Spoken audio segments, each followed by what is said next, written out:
বিসমিল্লাহির রহমানির রহিম। 21শে সেপ্টেম্বর 2024। শিরোনামটা আগেই দেখেছেন।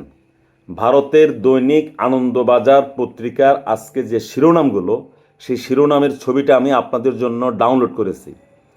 সেখানে দেখা যাচ্ছে যে বাংলাদেশের পার্বত্য অঞ্চলে গত দুদিন যাবৎ যে একটা অশান্তি বিরাজ করছে, বাংলাদেশি মধ্যে যারা উপজাতি অর্থাৎ পাহাড়ি এবং আমরা যারা সমতলে বাস করি, সমতলের বাসিন্দাদের মধ্যে একে অপরের বাড়িঘরে আগুন দিচ্ছে, মন্দির এবং মসজিদ আক্রান্ত হচ্ছে, এই নিয়ে তুলকালাম কাণ্ড।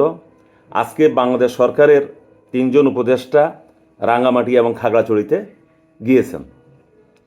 এখন প্রশ্ন হলো, যে কথাটা বলার জন্য আজকের এই ভিডিওটা যদি আপনারা কষ্ট করে শুনেন, এই যে শিরোনামটা আমি দেখালাম, ভারতের আনন্দবাজার পত্রিকায় যে শিরোনামটা করেছে যে ভারতের 7 সিস্টারের যারা নেতা, বিভিন্ন উপজাতি জাতিগোষ্ঠীর যারা নেতা, তারা নরেন্দ্র মোদীর কাছে চিঠি পাঠিয়েছে যে নরেন্দ্র মোদী যেন বাংলাদেশের এই বিষয়গুলো একটু দেখভাল করে বা এইদিকে নজর রাখে।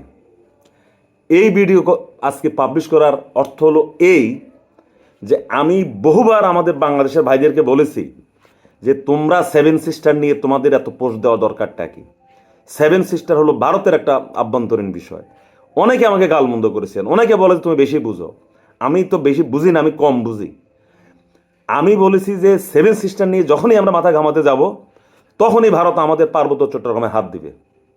প্রত্যক্ষ হোক আর পরোক্ষ হোক, ভারত কোনোদিনও আমাদেরকে শান্তি দিবে না।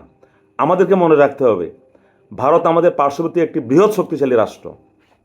সে আমাকে ইচ্ছে করলে কেয়ামত পর্যন্ত সে অশান্তিতে রাখতে পারে, কিন্তু আপনি ভারতকে বেশি দিন অশান্তিতে রাখতে পারবেন না। আপনার সেই সক্ষমতা নাই, আপনার দেশে গণতন্ত্র চর্চা নেই, অর্থাৎ আমার দেশে সেই গণতন্ত্র চর্চা নাই, আমার দেশের রাজনীতিবিদদের সেই সক্ষমতাও নাই। যদি সক্ষমতা থাকতো তাহলে ভারত আমাদেরকে ভয় পেত। আমাদের দেশের রাজনীতিবিদরা সক্ষমতা নাই বলেই ভারত আমাদের উপরে ছড়ি ঘুরায়।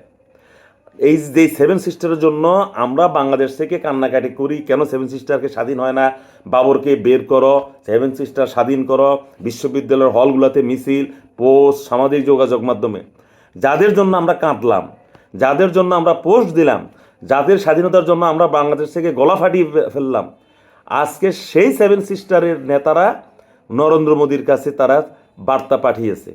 কেন? বাংলাদেশের পার্বত্য জেলাগুলোতে যে অশান্তি চলছে সেখানে যেন নাক গলায়। আমরা ইতিপূর্বেও বলেছি, এর আগেও বলেছে বাংলাদেশ সরকারের পক্ষ থেকে যে বাংলাদেশের যে পাহাড়ি জনগোষ্ঠী, এরা পার্শ্ববর্তী রাষ্ট্র থেকে তারা প্রশিক্ষণপ্রাপ্ত। পার্শ্ববর্তী রাষ্ট্র অস্বীকার করেছে। পার্শ্ববর্তী রাষ্ট্র অস্বীকার করুক বা না করুক, এখন প্রশ্ন হলো, আমি যদি 7 সিস্টারকে অশান্তি করতে চাই, স্বাধীনতা চাই, তাহলে 7 সিস্টারের জনগণ যদি আমার দেশের পার্বত্যকে তারা স্বাধীন করার জন্য কোথাও জাতিসংঘে বা যেখানে যেখানে যাওয়ার দ্বারা তদবির করে, এটা তো ভাই অন্যায় হবে না? এই জন্যই বারবার যে কথাটা বলছি, 7 সিস্টার থাকবে সেটা ভারতের বিষয়, আমাদের পার্বত্য চট্টগ্রাম আমাদের বিষয়। আমরা কিভাবে পার্বত্য চট্টগ্রামকে আমাদের সীমানার মধ্যে রাখবো, আমাদের ভৌগোলিক অখণ্ডতা আমরা বজায় রাখবো, আমাদেরকে সেই দিকে চিন্তা করতে হবে। আরেকজনের নাক কাটতে গেলে পরে কিন্তু নিজের নাক কাটা যায়। ধন্যবাদ সবাইকে।